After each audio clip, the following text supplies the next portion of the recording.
नाही सर. तर ब्लॅकबोर्ड वर एक सोडून दाखवा ना. ब्लॅकबोर्ड वरती एक सोडून दाखवा ना. एक्झाम्पल सॉल्व्ह करायचं. ओके, लिहूया. इंटरसेक्शन पॉइंट्स आपण जे एक्झाम्पल सॉल्व्ह केलेले आहे त्याचं अजून एक एक्झाम्पल तुम्हाला सांगतो मी. तेच दाखवा ना, फ्रॅक्शन वाला मोठं केलेलं ते. कुठलं एक्झाम्पल? ते एक फ्रॅक्शनचं एक्झाम्पल होतं ना, काल तुम्ही करू नका म्हणलेलं ते. जर सोडून द्यायचे एक्झाम मोठं नाही होते तरी सॉल्व्ह काय करा. सॉल्व्ह केला होता कोणतरी? तुम्ही सॉल्व्ह केलं होतं ना?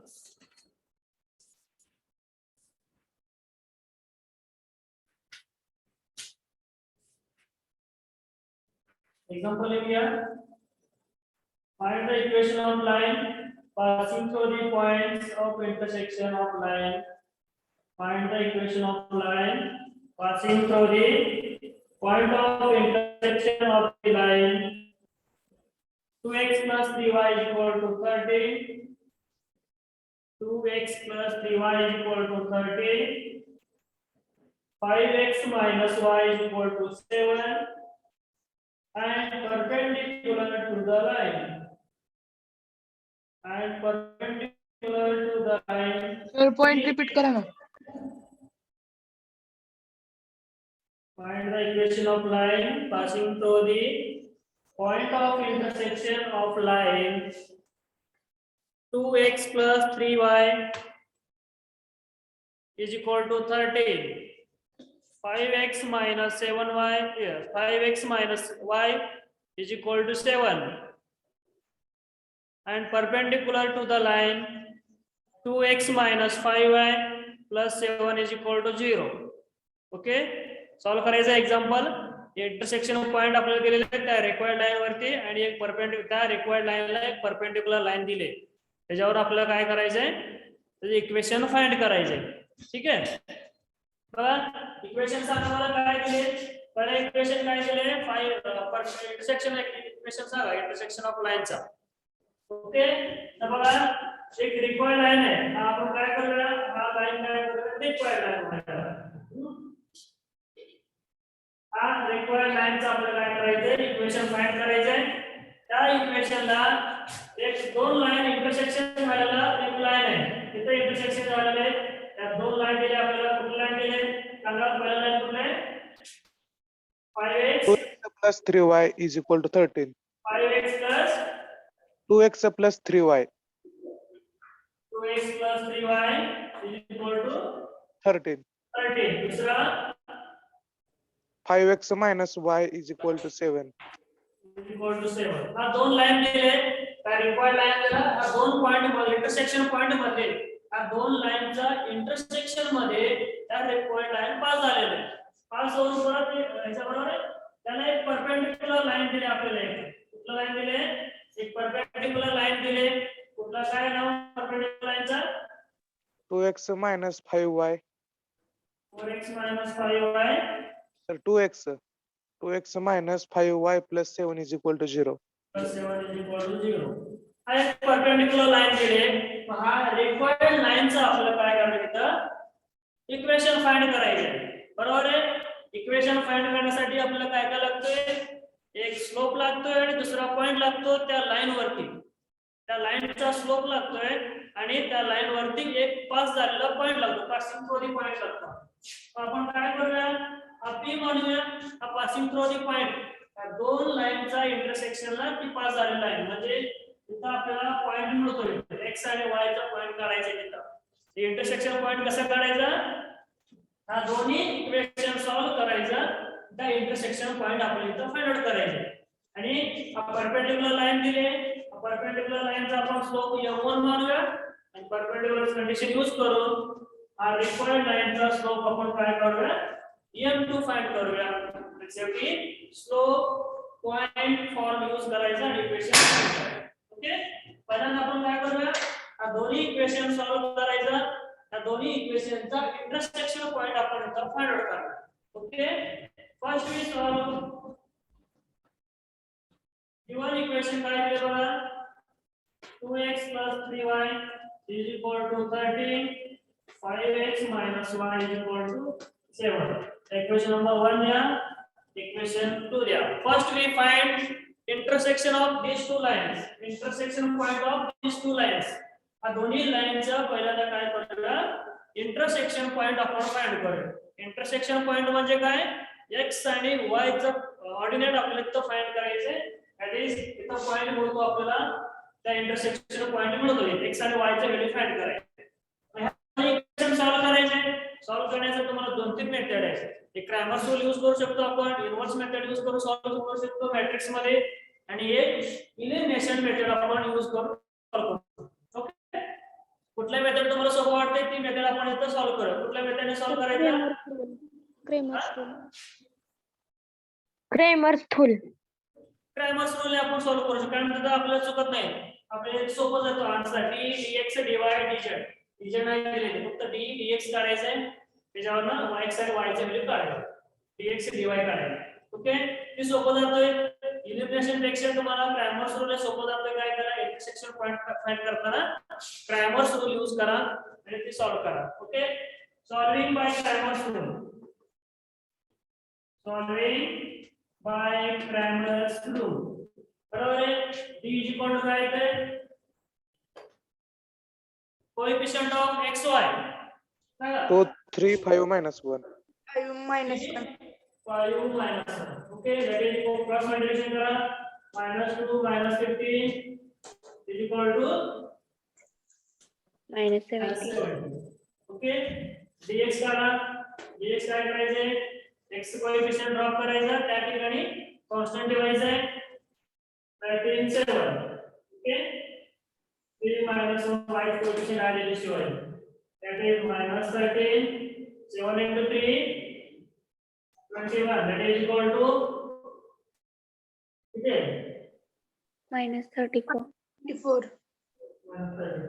नेक्स्ट dy करायचं आहे, y चा कोएफिशिएंट ड्रॉप करायचा, त्या ठिकाणी कॉन्स्टंट ठेवायचा. हा 14 minus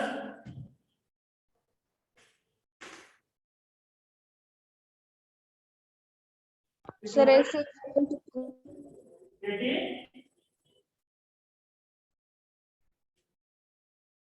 65. 165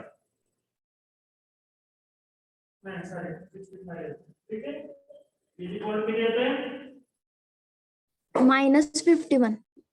-51. ओके, त्यानंतर काय करा, x is equal to dx upon d, y is equal to dy upon d is equal to x काय लिहिलं, dx किती आहे, -34 divided by -70 is equal to किती 2. y इज इक्वल टू किती येते, -51 divided by -71 is equal to 3. और intersection point काय आएगा,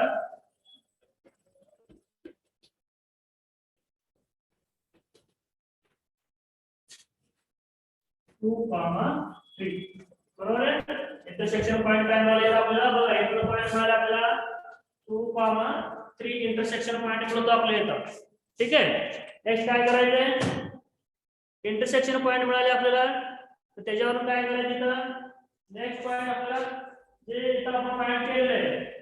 आता काय केलं इथं, परपेंडिक्युलर लाईन दिली आहे इथं, त्या परपेंडिक्युलर लाईन सॉल्व करा. स्लोप ऑफ गिवन लाईन काय करूया आपण, इंटरसेक्शन फाइंड केले आपण, त्यानंतर काय करायचं, गिवन लाईनचा परपेंडिक्युलर लाईनचा पहिल्यांदा स्लोप काढू आपण. Okay, slope of line 2x minus 5y plus 7 is equal to 0.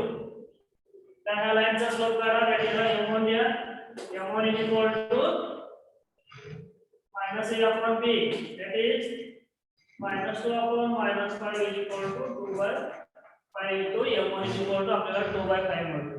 ठीक आहे, त्यानंतर काय करायचं आपल्याला, since required line काय तिथं, since required line is perpendicular to given line. Okay, given perpendicular line, तो एक line लाईन दिली आपल्याला, परपेंडिक्युलर लाईन दिले, त्या लाईन घ्यायचे, गिवन लाईन आपण काय करूया, suppose slope of required line काय करूया आपण m2 म्हणूया. Suppose slope of required line is m2. Given लाईनचा स्लोप आपण काय केले, m1 घेतले, therefore m1 into m2 is equal to -1 होतोय. m1 आपण काय काढले इथं 2/5 into m2 is equal to -1. Therefore m2 is equal to -5/2. Okay, अब 5 पुढे जातोय, इकडे 1 जातोय, -5 into 1 -5 येतोय आणि 2 divided by 2 येतो काय. ओके, मल्टिप्लिकेशन मध्ये डिव्हिजन मध्ये कन्वर्ट केले की रिव्हर्स मध्ये लिहायचं, 5/2 येतोय, तिला -1 असल्यामुळे -5/2 येते. m2 चा व्हॅल्यू मिळाले आपल्याला इथं, रिक्वायर्ड लाईनचा स्लोप मिळाला किती, -5/2. त्या रिक्वायर्ड लाईन वरती एक पास झालेला पॉइंट मिळाले, आपण इथं point slope point form use करू शकतोय. Okay, using slope point form y minus y1 is equal to m2 into x minus x1 use करा आणि त्याचा आन्सर काढा. ओके, हे लिहून घेतलं या साईडचं.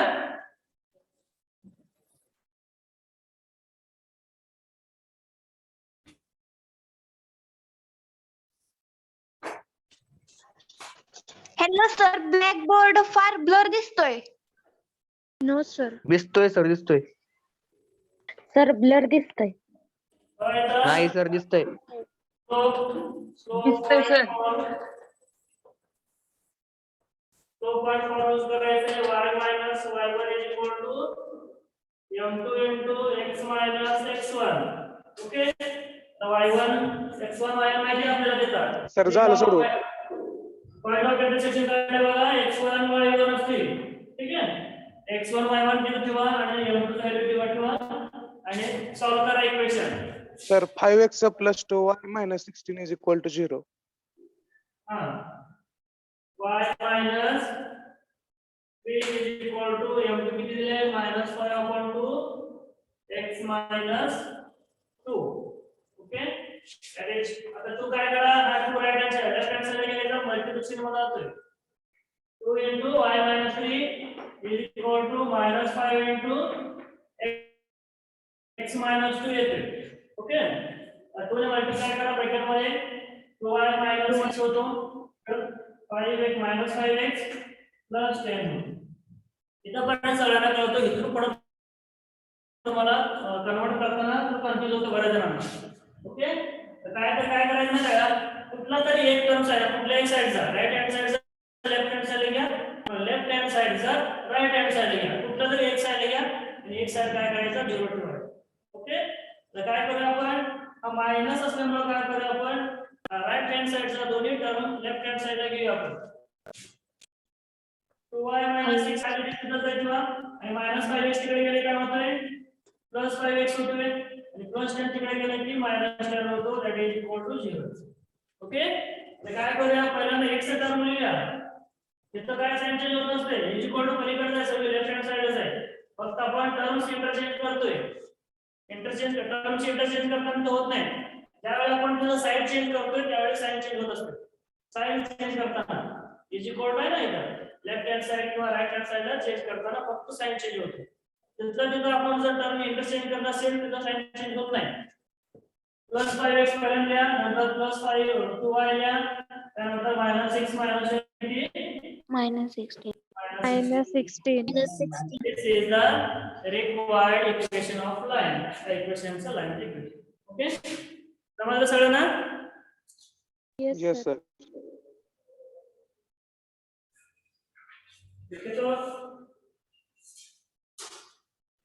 सर ब्लॅक बोर्ड फार ब्लर दिसतोय. सर No, दिसतंय दिसतोय clear. सर, नीट. क्लिअर क्लिअर आहे सर. क्लिअर आहे सर. ओके, काय जण रेंज फुल आहे, रेंज आहे, नेटवर्क आहे. ओके, आता चला सगळ्यांना, ज्यावेळी m1 आणि m2 आले, सर सेकंड फॉर्म्युला काय सांगता का एकदा?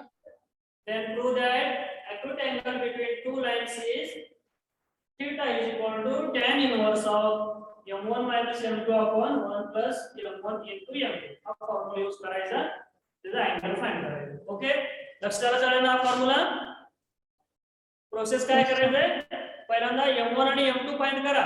जे दोन लाईन दिले असतात आपल्याला, त्या दोन्ही लाईनचा स्लोप काढून घ्यायचा आणि स्लोप काढून ठेवायचा आणि सिम्प्लिफाय करायचं. अँगल मिळतो आपल्याला. ओके, एवढं सिंपल एक्झाम्पल आहे.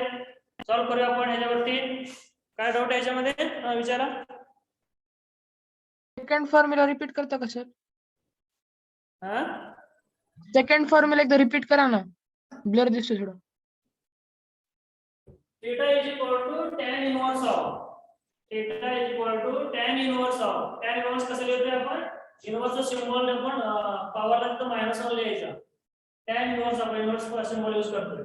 tan inverse of मॉड मध्ये लिहायचा m1 minus m2 divided by 1 plus m1 into m2.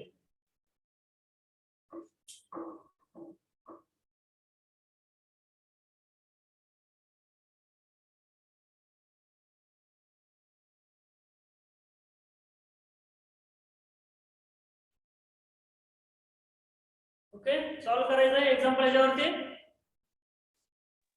First example लिहूया. Find the acute angle between the lines. Find the acute angle between the lines.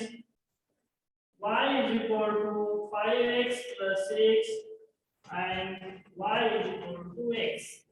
दोन line दिले, त्या दोन line between acute angle between two lines. बरोबर आहे. त्या दोन line मध्ये आपल्याला ते इंटरसेक्ट होते ना दोन्ही मध्ये, तर त्यातलं अँगल आपल्याला इथं फाइंड आउट करायचं. ओके, सेम प्रोसेस आहे. आपल्याला गिवन लाइन बघायचे. सोपं आहे का अवघड आहे. गिवन काय दिले, y is equal to 5x plus 6 दिले. कन्वर्ट करा, 5x minus y plus 6 is equal to 0. y इकडे काय करा, राइट हँड साइड या मायनस y होते, is equal to 0 राहतो. इकडचा y x minus y is equal to 0.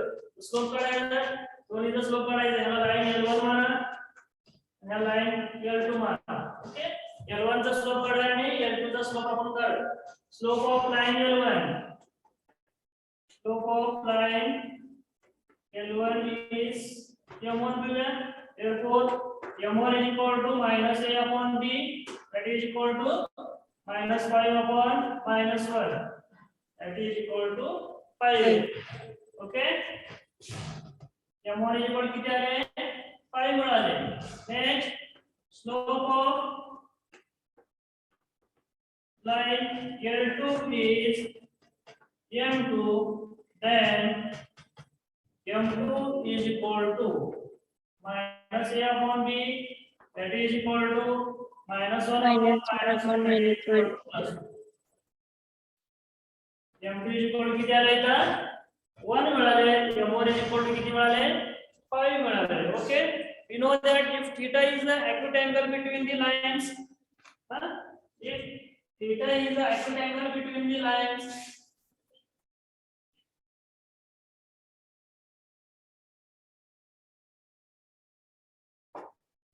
Okay, पहिल्यांदा आपण काय केले, दोन्ही गिवन लाईनचा स्लोप फाइंड केले, M1 आणि M2 फाइंड केले. तर we know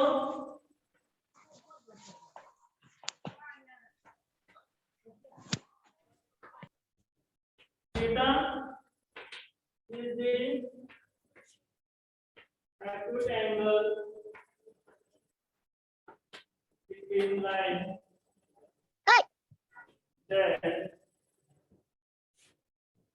theta is equal to tan inverse of M1 minus M2 divided by 1 plus M1 into M. Okay, formula use करायचा. theta is equal to that.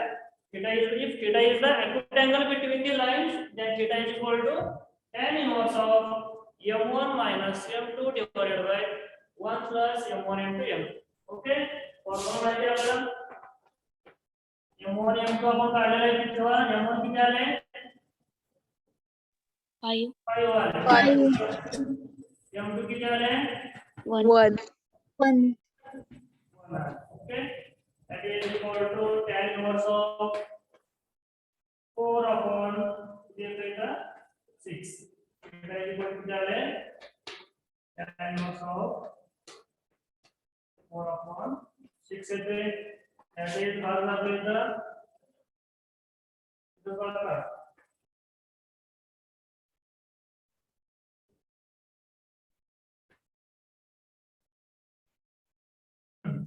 किती येतो 4/2 लागला तर 2/3 येते tan inverse of 2/3 चा answer किती येतो बघा कॅल्क्युलेटर वरती करायचा tan inverse of 2/3 चा डायरेक्ट आन्सर ठेवायचा किंवा जर तुम्हाला पर्याय नसेल इथं पर्यंत सॉल्व करायचं आपलं नाही तर तुम्हाला ऑनलाईन एक्झाम मध्ये भेटून दिले असेल तिथं tan inverse ला काय कॅल्क्युलेटर टाकते इथे बघा शिफ्ट दाबायचा आणि तिथं शिफ्टचं उलट हे बघा तिथं tan inverse कुठे दिसतंय आपल्या कॅल्क्युलेटर वरती ते टाकायचं आणि त्याच्यावरनं त्या tan inverse of 2/3 चा व्हॅल्यू फाइंड करायचं काय येतोय 2/3 चा tan inverse of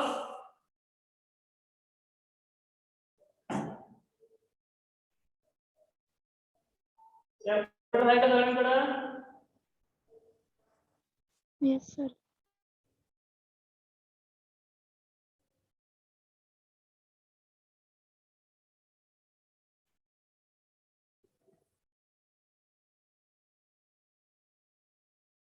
33.69 69 येतं का 33.69 आन्सर येतो 33.69 डिग्री असं डिग्री मध्ये टाकायचं ओके आपण डिग्री मध्ये थीटा जाईल अँगल डिग्री मध्ये असतो ना डिग्री मध्ये किंवा रेडियन मध्ये येतो पण आपण इथं डिग्री मध्ये लिहायचं 33.69 एमसीक्यू मध्ये तुम्हाला हे आन्सर असेल किंवा हे आन्सर दोन्ही पैकी कुठला एक आन्सर असतो तिथं tan inverse of 2/3 आधी नसतो शकते दिलेला असेल तिथं आणि किंवा जर नसेल दिले काय करा डायरेक्ट कॅल्क्युलेट करा tan inverse of 2/3 मग आपल्याला अँगलचं व्हॅल्यू मिळतो काय अवघड आहे याच्यामध्ये तुम्हाला example no sir okay m1 m2 find करायचं आणि ते फॉर्म्युला मध्ये ठेवायचं फक्त तुम्हाला ते सिम्प्लिफाय करता यायला पाहिजे अजून तिथं फ्रॅक्शन मध्ये असणार आहे तर तुम्हाला m1 आणि m2 फ्रॅक्शन मध्ये मिळतोय फ्रॅक्शन मध्ये जर मिळालं तुम्हाला तिथं क्रॉस मल्टिप्लिकेशन मध्ये जमायला पाहिजे मग तुम्हाला हे एक्झाम्पल सोपं जातोय अवघड ठीक आहे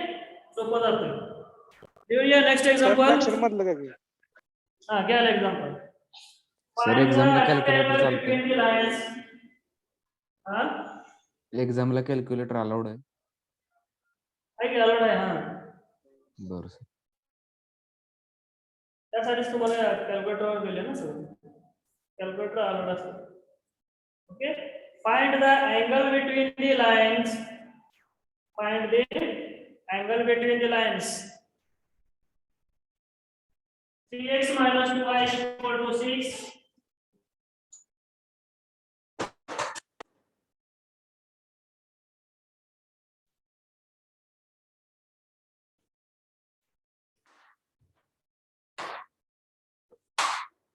find the angle between the lines 3x minus 2y is equal to 6 and 2x minus 3y is equal to 5.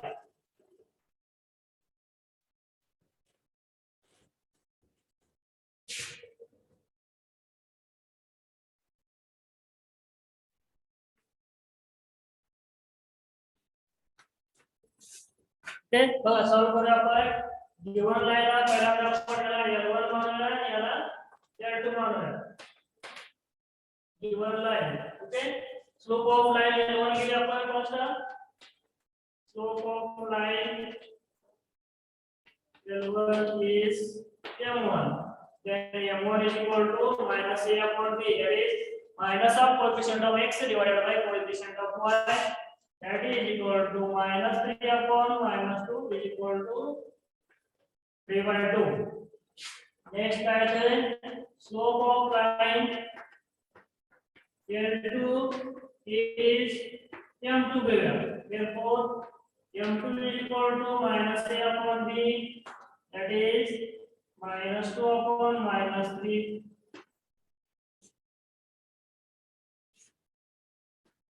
2/3 okay we know if theta is acute angle between line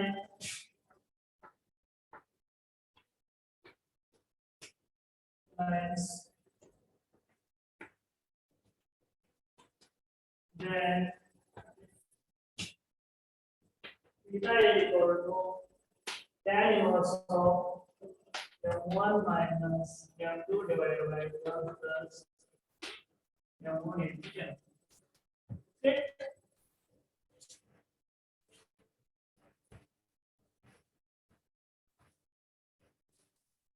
m1 आणि m2 चं value ठेवायचं आपल्याला इथं tan inverse of m1 चं value किती आले 3/2. 3/2.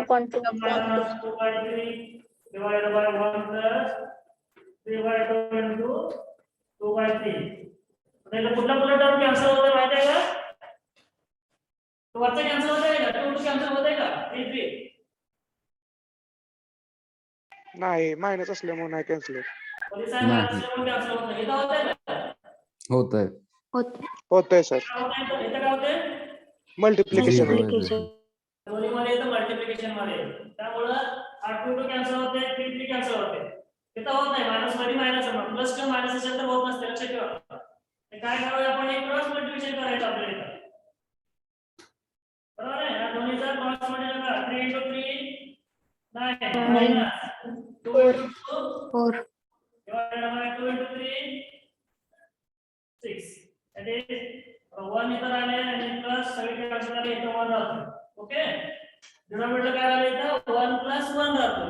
न्यूमरेटरला cross multiplication करून घ्या. 9 minus 4 upon 6. Therefore tan inverse of 9 minus 4 किती? 5 upon 6 divided by 2. Okay.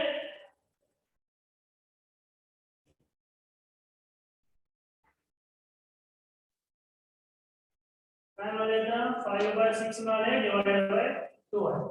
आता काय करू शकतो आपण बघा काय करता येईल इथं theta is equal to tan inverse of 5 upon 6 आपण मल्टिप्लिकेशन मध्ये लिहूया into 1 upon 2 होतोय. बरोबर आहे. आपण 2 काय केले तर साइडला लिहिले तिथं. हा तुमचा काय काय असेल तर 1 असतोय. रिव्हर्स मधल्या 1/2 होतो. मल्टिप्लिकेशन मध्ये लिहिले की 5 upon 6 into 1/2 होतोय. Therefore theta is equal to tan inverse of 5 upon 12. The answer is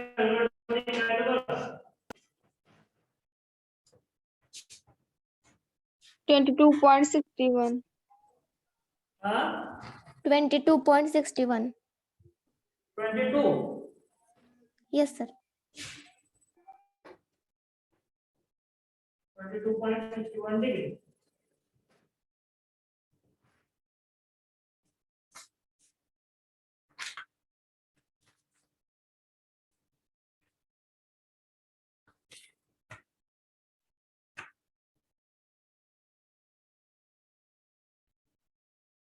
तर ते tan इनवर्स कसा काढायचा कॅल्क्युलेटर वर?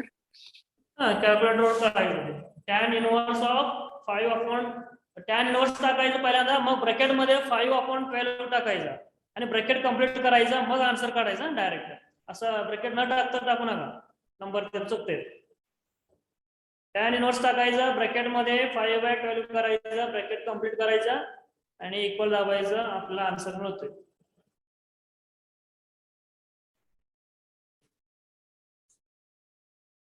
ओके. नेक्स्ट एक्झाम्पल लिहून घ्या. Find the angle between the lines. Find the angle between the lines. Angle between the lines. 3x plus 2y is equal to 6. This example है बघा. 3x plus 2y is equal to 6. 2x minus 3y is equal to 5. हाच example आहे, फक्त इथं plus ठिकाणी minus केले. Answer काय change होतो बघा तिथं.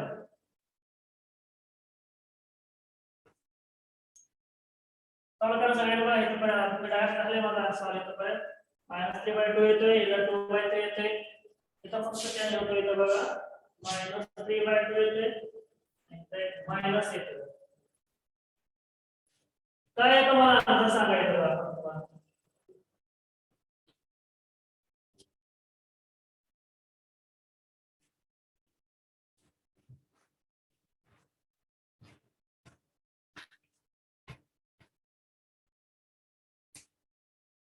सॉल्व करा सगळ्यांनी बघा कुठं करायचं.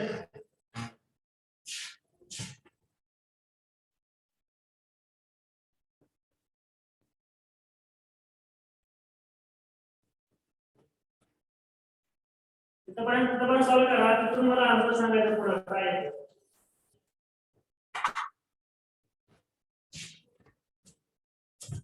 एमसीक्यू मध्ये तुम्हाला विचारू शकते ना या टाईपचे.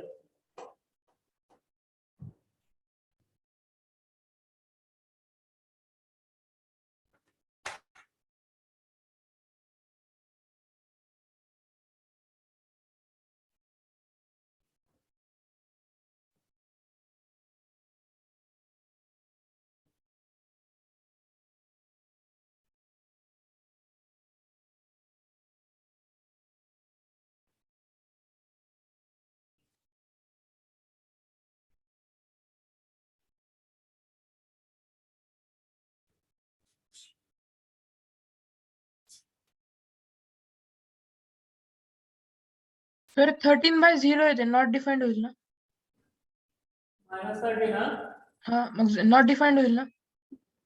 नॉट डिफाईन्ड होतो. नॉट डिफाईन्ड Denominator म्हणजे काय zero. लिहितो आपण डिवाइड बाय 0 लिहितो बरोबर आहे. tan इन्व्हर्स ऑफ आता डिनॉमिनेटर जर 0 आहे, 0 ने आपण समजा कुठल्याही नंबरला डिनॉमिनेटर 0 ने आपण नॉट डिफाईन्ड होतो बरोबर आहे. डिनॉमिनेटर जर 0 जर आले तर लक्षात घ्यायचं नॉट डिफाईन्ड होतो तिथं बरोबर आहे. That is tan inverse of infinite लिहायचा असं नॉट डिफाईन्ड होतो. नॉट डिफाईन्ड सिंबल काय येतो tan इन्व्हर्स ऑफ इन्फायनाइट आहे. tan इन्व्हर्स ऑफ इन्फायनाइटचा व्हॅल्यू काय असतो इथं 90 डिग्री असतो लक्षात ठेवा. tan इन्व्हर्स ऑफ tan 0 चा व्हॅल्यू काय बघा tan 0 चा व्हॅल्यू नॉट डिफाईन्ड आहे ना.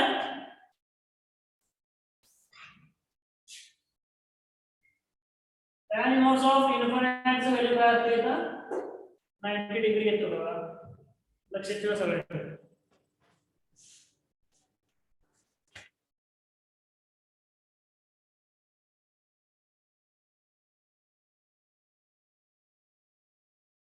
ओके एमसीक्यू मध्ये विचारायला लक्षात ठेवायचं असतं ना शेवटी नॉट डिफाईन्ड आले की ते इन्फायनाइट लिहायचं. tan इन्व्हर्स ऑफ इन्फायनाइटची व्हॅल्यू 90 असते 90 डिग्री त्याच्या पॉवर 90 डिग्री लिहायचं. ओके जर हा एक्झाम्पल जर तुम्हाला विचारले तर हा लक्षात ठेवा सगळ्यांनी. नेक्स्ट एक्झाम्पल सॉल्व करा बघू सगळ्यांनी.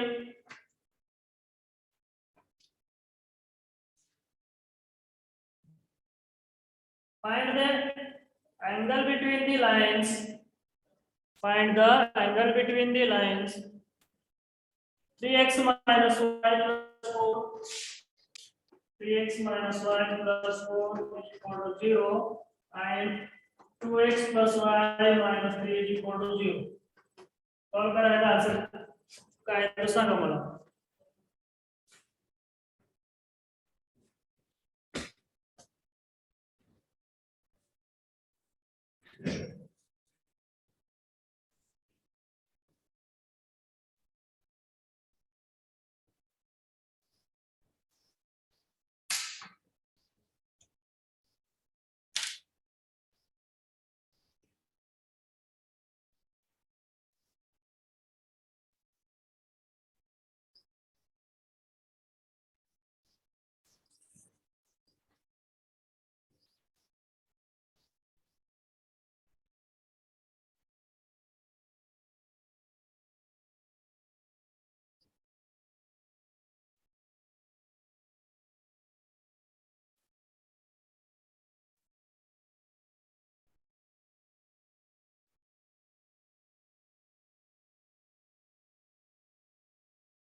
$35.53.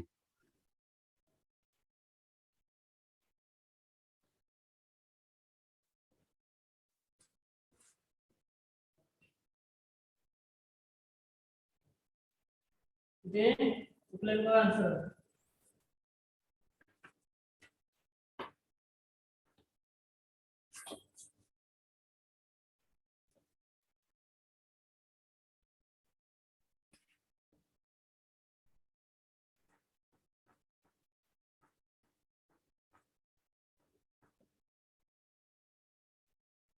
-45.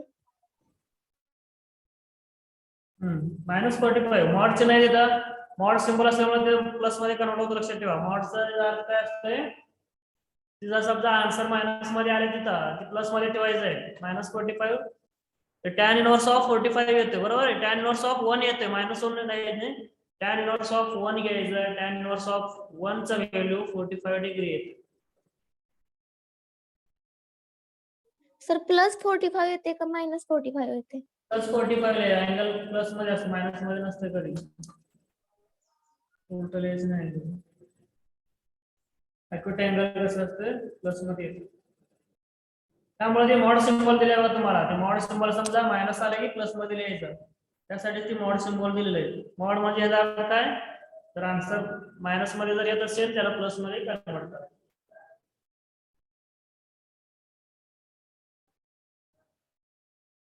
सर याचा आन्सर काय येते 45 डिग्री tan इनवर्स ऑफ 1 येते बघा tan इनवर्स ऑफ 1 म्हणजे 45 डिग्री असतो येस ओके ओके अजून एक एक्झाम्पल लिहून घ्या बाकी सगळ्यांना सॉल्व्ह केलं ना एक्झाम्पल कोण हो, राहिले sir. सॉल्व्ह न केलं न करणार आहे केलं sir.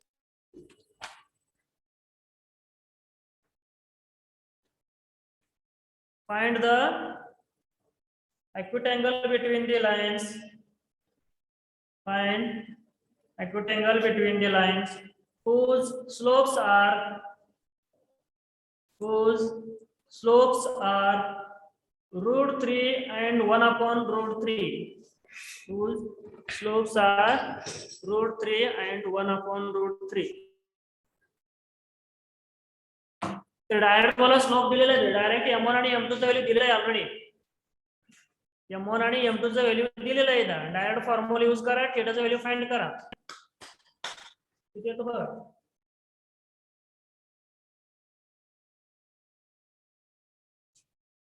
सर स्लोप काय आहे ते एकदा सांगा स्लोप दिलाय की ऑलरेडी √3 अंडर √3 लिहितात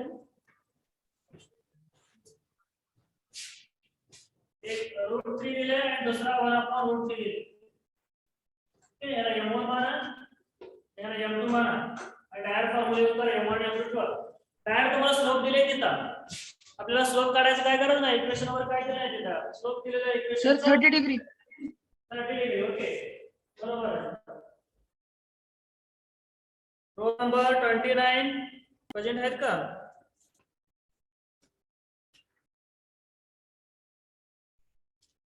रोल नंबर 29 आज एक पीडीएफ फाइल पाठवतो त्याच्यामध्ये अजून दोन एक्झाम्पल आहेत ते सॉल्व्ह करा आणि पेज नंबर संपला त्या नंबरवरती सगळे एक्झाम्पल सॉल्व्ह करा 96 पेज नंबर आहे बघा 96 पेज मध्ये एक्झाम्पल सॉल्व्ह करा 5 नंबर क्वेश्चन आहे बघा पेज नंबर 96